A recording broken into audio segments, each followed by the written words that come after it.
My name is Ethan Walker. I'm 24 years old, and I used to think betrayal was loud. Screaming, crying, slamming doors. Turns out, it can be quiet enough to miss if you blink. It happened on a Tuesday night in Ashford, a small town in the Midwest where nothing ever really stays secret. I was sitting in my truck outside Miller's Diner, engine idling, hands wrapped around the steering wheel like I didn't quite trust myself to drive yet. The neon sign buzzed overhead, flickering the same way it always did when winter started creeping in. Earlier that evening, my girlfriend, Madison Reed, 23 years old, had texted me that she was going to sleep early. That alone should have raised a red flag. Madison never slept early. She hated silence. She hated being alone. But when you love someone, you learn how to ignore patterns that don't serve the version of reality you want to believe in. I wasn't waiting for her. I wasn't suspicious yet. I was just killing time, trying not to go home to an apartment that suddenly felt too empty. Then I saw her car. Same faded blue sedan. Parked across the street. Engine still running. And there she was, Madison, laughing in a way I hadn't heard in months, leaning into the open passenger door of another man's car. I didn't see a kiss. I didn't need to. Her hand rested on his arm like it belonged there, like she'd done it 100 times before. Something inside me went very still. I drove home without turning on the radio. I kept telling myself there had to be an explanation. There's always an explanation, right? Maybe it was a coworker. Maybe I was overreacting. Maybe I was just tired and imagining things. That night, she didn't answer my calls or my texts. By morning, the truth had settled in my chest like wet concrete. When I finally confronted her the next day, she didn't cry. That was the part that hurt the most. No shaking hands. No breaking voice. Just exhaustion, like she'd already grieved us before I even knew we were dying. She told me it just happened. She said she'd felt stuck for a while. She said she never meant to hurt me. I nodded through all of it, like I was taking notes in a class I never signed up for. After she packed her things and walked out, the apartment felt hostile. Too quiet. Too honest. I stopped sleeping. I stopped answering friends' messages. I replayed every moment of the last 3 years, trying to pinpoint exactly when I became the fool. Ashford didn't help. In a town this small, memories are everywhere. Our booth at the diner. The trail by the river where Madison used to hold my hand. The grocery aisle where she once laughed at my terrible taste in cereal. Trust doesn't shatter all at once. It erodes. At that point, I didn't want revenge. I didn't want closure. I just wanted the noise in my head to stop. I had no idea that the person who would change everything wasn't looking for me at all. Her name was Claire Bennett. She was 34 years old, and I met her by accident. 2 weeks after Madison Reed, 23, moved out, I met Claire Bennett, 34. And no, it wasn't romantic. Not even close. I'd gone to the Ashford Realty office to ask about breaking my lease. The apartment felt haunted, like it remembered Madison better than I did. My hands were shaky from too much coffee and too little sleep, and when I reached for a pen, the cheap paper cup tipped. Coffee spread across a neat stack of documents like a bad omen. "I'm so sorry," I said, already digging for napkins. Claire laughed. Not polite. Not forced. A real laugh that cut through the fog in my head. "Guess that's my sign to take a break," she said, standing up calmly. No irritation. No judgment. She was tall, composed, wearing a gray sweater and a watch that looked like it had survived more than a few years. That was my first impression of Claire Bennett, age 34, unbothered by small disasters. She waved off my apology and pointed to a chair. "Sit. You look like you haven't slept." I didn't argue. We talked for maybe 10 minutes, about nothing important. Weather. Ashford. How the town looks charming until you realize it remembers everything you're trying to forget. I told her my name, Ethan Walker, 24, and that I wasn't originally from Ashford. She nodded and said she wasn't either. She'd moved there 8 years ago for work and stayed because leaving felt harder than arriving. That stuck with me. Claire didn't ask about Madison. Didn't ask why my voice cracked when I mentioned the apartment. She just listened, eyes steady, like she had nowhere else to be. Over the next couple of weeks, I started seeing her around town. Not intentionally. Ashford just folds in on itself. At the grocery store, reaching for the same carton of eggs. At the gym, passing each other on the stairs. Once, at Miller's Diner, where she asked if the seat across from me was taken. It wasn't. We talked more then. Longer. Still nothing flirtatious. Claire had a way of letting silence exist without making it uncomfortable. I found myself telling her things I hadn't said out loud yet. How betrayal messes with your sense of reality. How anger feels easier than grief. How humiliating it is to realize you loved someone who didn't respect you. She didn't defend Madison, 23. She didn't villainize her either. "What do you want now, Ethan?" she asked, stirring her coffee. I stared at the table. I didn't have an answer. That night, for the first time since Madison left, I slept more than 3 hours. Word travels fast in Ashford. People noticed Madison wasn't around anymore. They noticed Claire was. They noticed before I did that something had shifted. Madison noticed too. She started showing up again, coincidentally. Always coincidentally. Same grocery aisle. Same gym hours. Once, she texted me late at night, asking if I was doing okay. I didn't reply. Claire never commented on it, but she noticed everything. The tension in my shoulders when Madison walked by. The way my jaw tightened when her name came up. One evening, as we walked out of the diner, Claire said quietly, "You don't owe anyone access to you anymore." It wasn't advice. It was permission. I still wasn't thinking about revenge.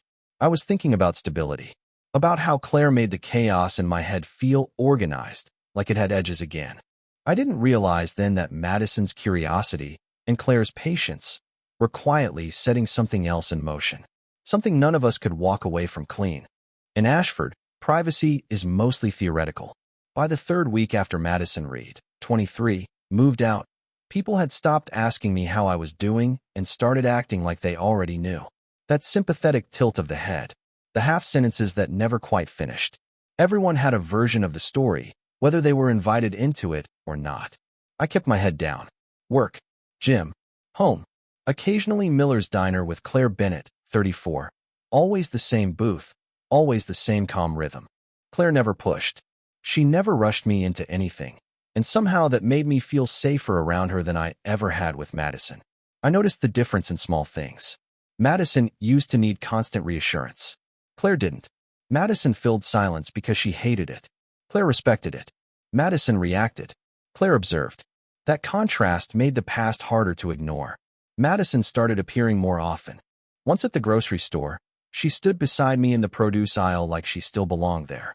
Another time at the gym, she chose the treadmill directly next to mine, even though half the room was empty. "You look good," she said one afternoon, too casually. I nodded. Nothing more. She hated that. I could tell. Madison thrived on reactions, on knowing she still had access to me. When she didn't get it, her smile tightened just enough to give her away. Claire noticed before I said anything. "You don't have to explain," she told me one night as we walked through the parking lot behind the diner. "But she's circling." That word stuck. Circling. A few days later, Madison texted me again. This time longer. Apologetic. Nostalgic. She wrote about memories, inside jokes, the version of us that no longer existed. She ended it with, "I think we should talk. Just for closure." I didn't respond. That night, I told Claire everything. Not just what happened, but how it made me feel, small, disposable, angry at myself for not seeing it sooner. She listened, arms crossed loosely, eyes steady. "When someone loses control," Claire said carefully, "they try to rewrite history." I asked her how she knew that. She smiled, just slightly. Experience. It was the first hint that Claire had her own past. One she didn't volunteer, but carried with quiet confidence. I didn't push. Some stories aren't meant to be forced open. The shift between Claire and me happened slowly. A hand brushing against mine. A longer look. Conversations drifting later into the night. There was attraction, sure, but more than that, there was safety. Nothing physical happened yet. And somehow, that made it feel more intense. Ashford noticed that too. One afternoon, as Claire and I walked out of the grocery store together, I caught Madison watching us from her car. Her face wasn't angry. It was calculating. Later that week, a mutual friend casually mentioned that Madison had been asking questions. About me. About Claire. About whether we were serious. I laughed it off, but something in my chest tightened. That was the moment I realized Madison wasn't just curious. She felt threatened. And for the first time since the betrayal, I didn't feel powerless.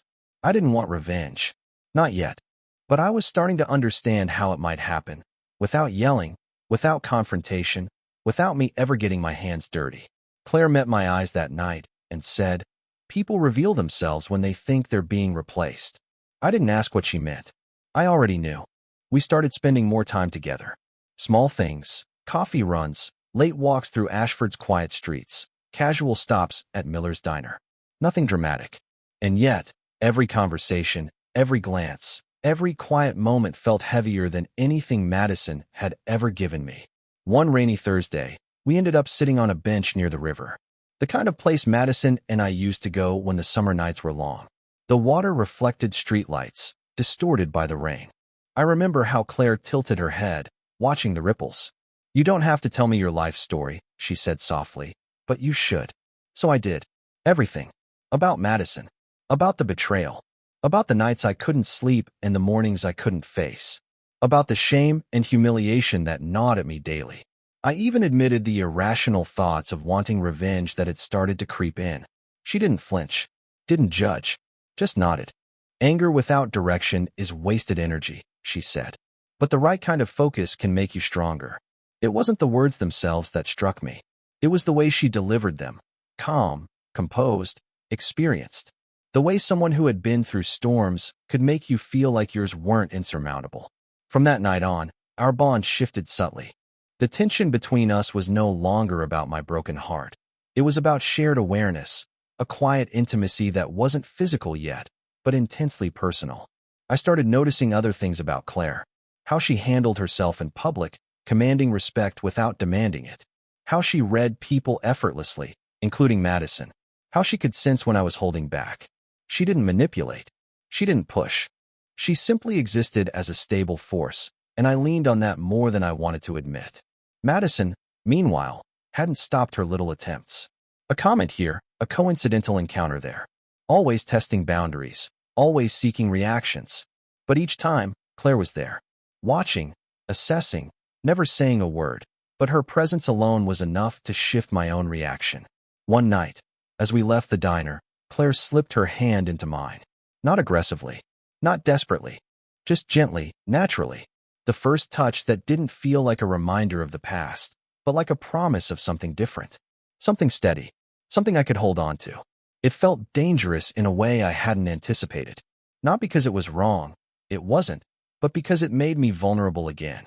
And vulnerability, in Ashford, always felt like a risk. Yet, for the first time since Madison's betrayal, I slept through the night. The tension in my chest eased just enough to feel alive again. And for the first time, I began to understand that whatever was coming next, whatever choices I made about Madison, would not just be about anger or hurt.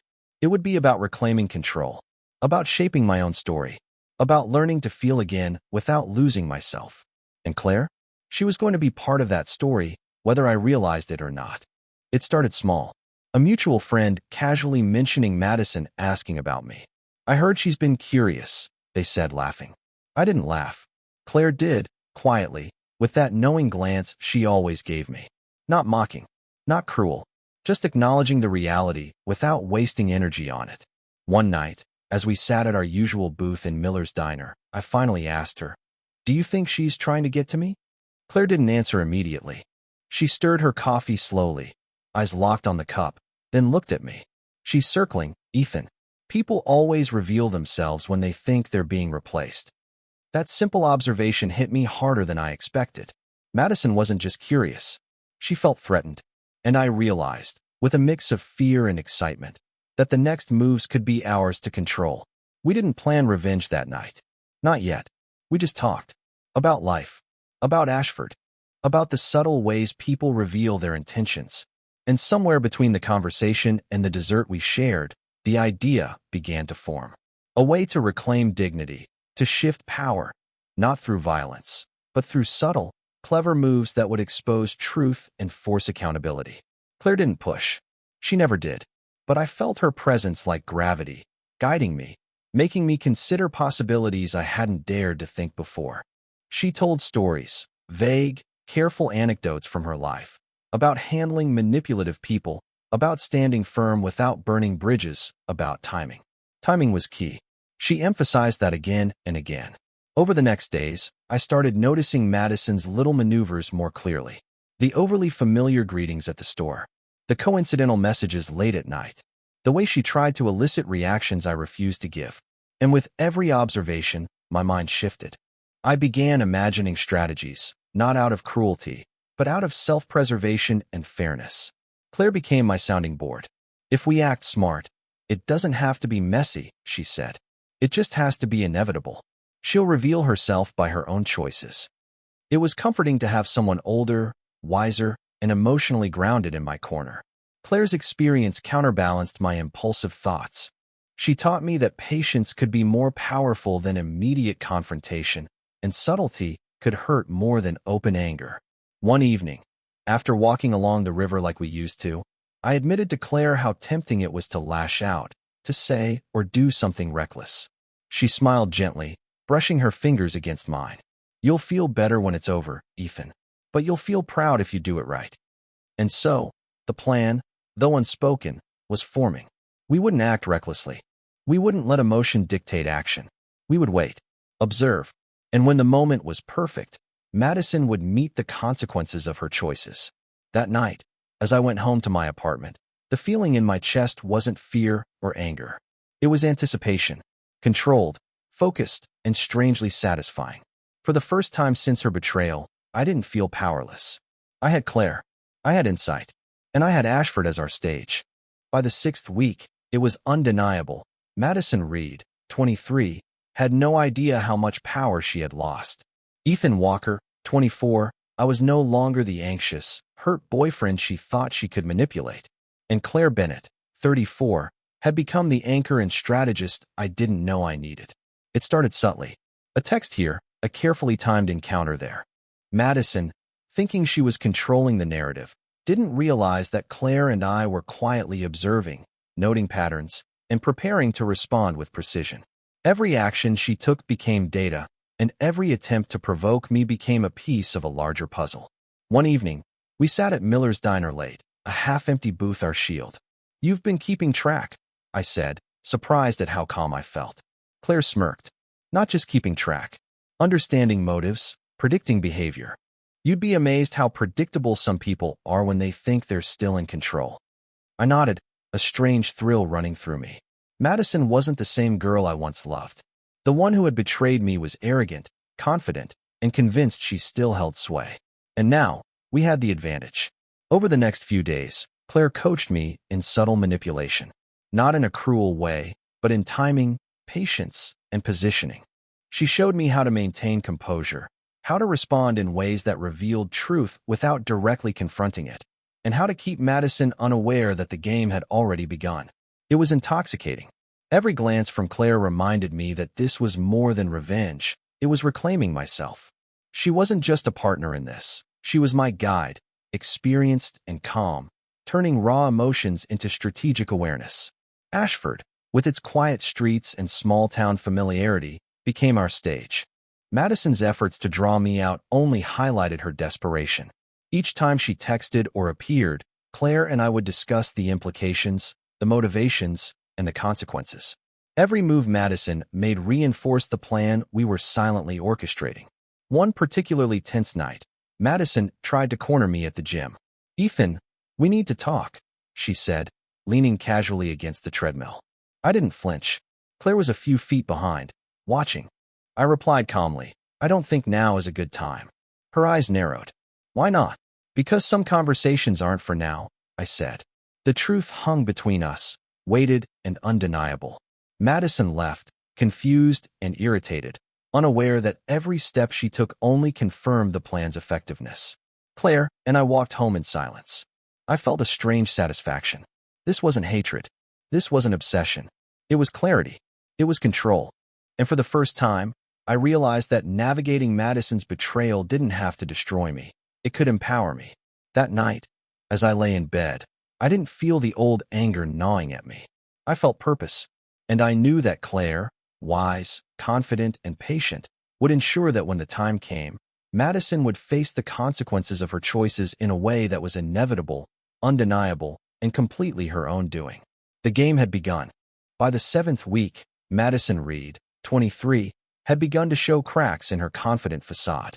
Ethan Walker, 24, I noticed it in the way she lingered too long when she passed me at the grocery store, in the hesitant tone of her messages, and in the thinly veiled questions about my life. She was trying to assert control, but the control had shifted. Claire Bennett, 34, had taught me how to read her patterns and respond without emotion, leaving her exposed by her own actions. One evening, Claire and I sat in her small apartment, going over the observations we had collected over weeks. She was meticulous, pulling out notes she'd jotted down about Madison's behaviors, her social media updates, and even the timing of her calls. I realized then how far ahead Claire was. She didn't just see the present, she anticipated the future. Every lie she's told, every half-truth she's used to manipulate you, it's all public, Claire said, tracing lines on her notebook. We just need to let her reveal herself. The idea wasn't to confront Madison aggressively. That would be messy, predictable, and potentially damaging. No, the plan was psychological. It was about showing her that actions have consequences.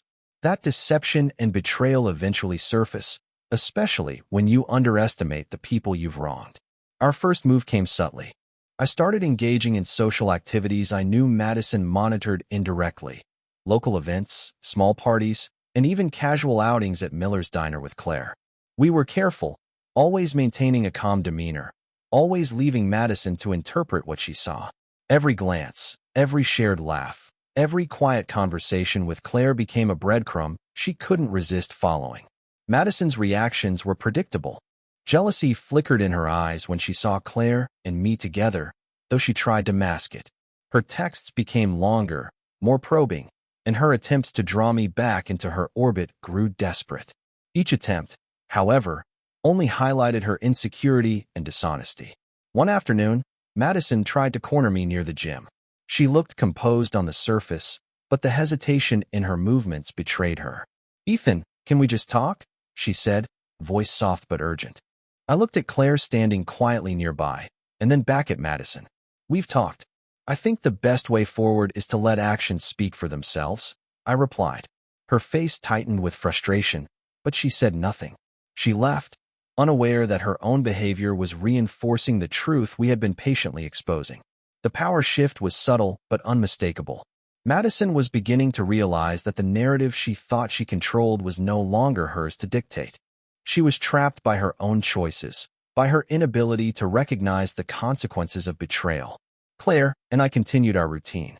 Every encounter with Madison became a calculated opportunity, a demonstration of composure, an unspoken boundary, a quiet revelation of the consequences she had ignored.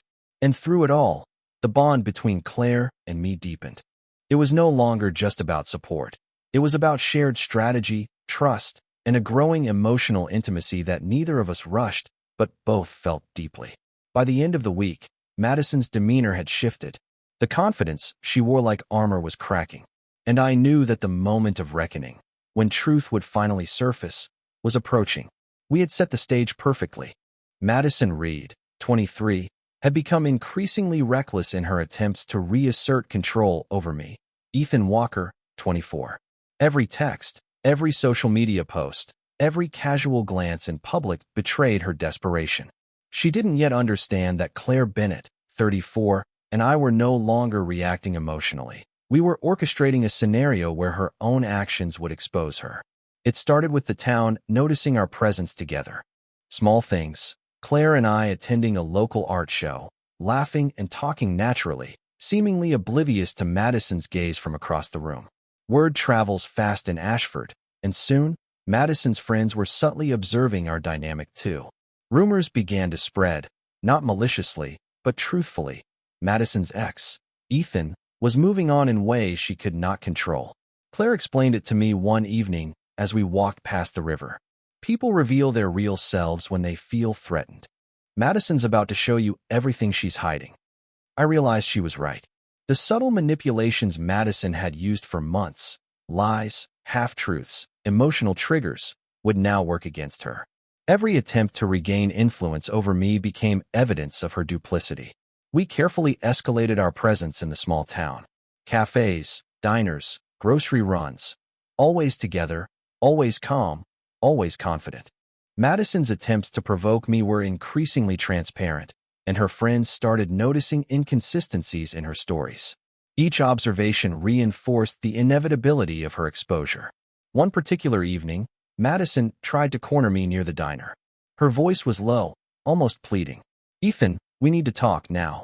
I remained composed, glancing at Claire, who gave me a barely perceptible nod.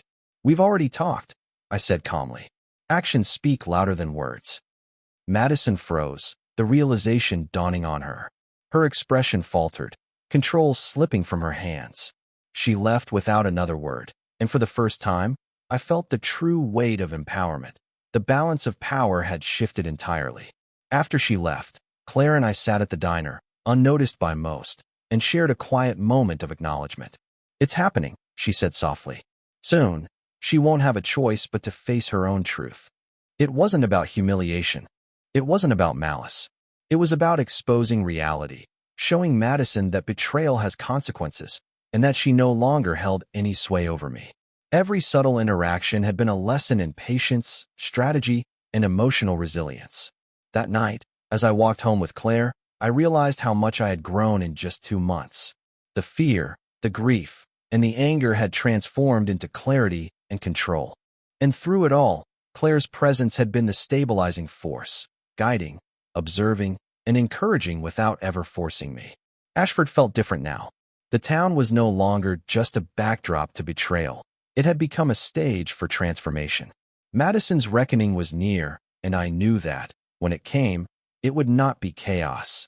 It would be inevitability. We had played our parts perfectly. The moment of truth was approaching. It happened at a small gathering in Ashford, a casual party at a friend's house. Madison arrived, confident at first, wearing the same charm that had once entranced me. But the room had shifted. People noticed her subtle manipulations. They observed her interactions, the inconsistency in her stories, and the desperation in her tone when she attempted to regain relevance.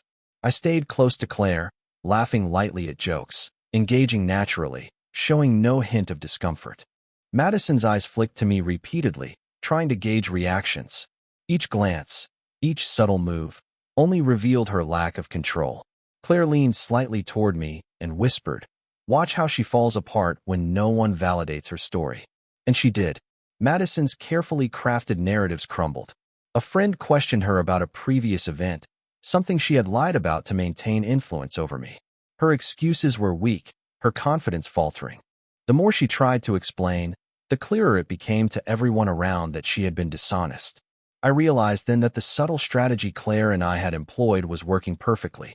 We hadn't had to confront her directly. We hadn't needed to be cruel. Her own choices, combined with our composed presence, had forced the truth into the light. By the end of the evening, Madison left quietly, face pale, posture rigid. It wasn't humiliation, it was realization. She could no longer manipulate, provoke, or control. Walking home with Claire, I felt a complex mix of relief, satisfaction, and introspection. We hadn't sought revenge in a traditional sense. We had simply allowed reality to assert itself. "I never imagined it could feel like this," I admitted. Claire smiled gently. "Empowerment isn't about proving them wrong. It's about reclaiming yourself." And in that moment, I understood. Madison's betrayal had set off a chain of events that, while painful, had led me to someone who was steady, wise, and compassionate. Claire wasn't just a partner in strategy. She was a partner in life, helping me navigate grief, anger, and the rediscovery of trust. Ashford had witnessed the subtle unraveling. Madison's facade had fallen, and with it, the lingering shadow of betrayal. And I, Ethan Walker, had emerged not just unbroken, but strengthened. The town, small and quiet as it was, had become the backdrop for the closing chapter of a painful story, and the beginning of one entirely my own. The weeks following that party felt surreal. Madison Reed, 23, once the center of my world, had faded into the background, her presence reduced to sporadic glimpses and awkward encounters that no longer rattled me. I, Ethan Walker, 24, was no longer the hurt, uncertain young man she had left behind. And beside me was Claire Bennett, 34, steady and thoughtful, guiding me through the aftermath with patience and quiet strength. Ashford, the small town that had felt suffocating during my heartbreak, now seemed full of possibility. I noticed details I had overlooked before. The way sunlight hit the river at dawn, the familiar smiles of neighbors I rarely spoke to, the comfort of routine and predictability. And in those observations, I realized that life could be simple and profound at the same time. Claire and I spent more time together, but our connection had deepened beyond strategy or revenge. It had evolved into trust, shared understanding, and a bond that neither rushed nor forced itself. Simple moments, walking along the river, cooking together in her small kitchen, lingering conversations at Miller's diner, felt charged with a quiet intensity that contrasted sharply with the chaos Madison had left behind. I reflected often on the chain of events that had brought me here. Betrayal had hurt more than I could articulate. For a while, I had feared it would define me forever. But through Claire's presence, guidance, and unwavering support, I had discovered resilience I didn't know I possessed. I had learned that emotional intelligence, patience, and subtlety could achieve more than impulsive action ever could. Madison's actions, which had once caused endless anxiety and grief, now served as a stark reminder of growth. I saw clearly how her own choices, her lies, her attempts to control, her impulsive need for attention, had accelerated my own development. And through it all, I had reclaimed not just my autonomy, but my perspective on love, trust, and relationships. One evening, as Claire and I sat by the riverbank, the sky painted with the fading hues of sunset, she reached out and gently squeezed my hand. "You've come a long way, Ethan," she said. I smiled, feeling the weight of months of tension and pain lift slightly from my shoulders. "We both have," I replied. The town, once a stage for betrayal and subtle games, had now become a quiet witness to personal growth. The small cafes, the diners, the river trails, all were imbued with new meaning. Madison's chapter had closed, not with vengeance or cruelty, but with inevitability, leaving me free to pursue stability, connection, and a measured happiness I hadn't thought possible. In reflection, I understood that the story wasn't about Madison anymore. It was about reclaiming life after heartbreak, about finding someone who could balance wisdom with empathy, and about the slow, steady return of trust in someone who deserved it. Claire wasn't a replacement. She was a guide, a partner, and a mirror showing me the strength I had found within myself. And as the town lights flickered on in Ashford that evening, I felt an unfamiliar but welcome sense of peace. Life had handed me betrayal, but it had also led me to connection, strategy, and growth. I had survived. I had learned. And in Claire's presence, I felt ready for whatever the future might bring. Together, steady, and unafraid. The past was settled. The future, uncharted, felt alive.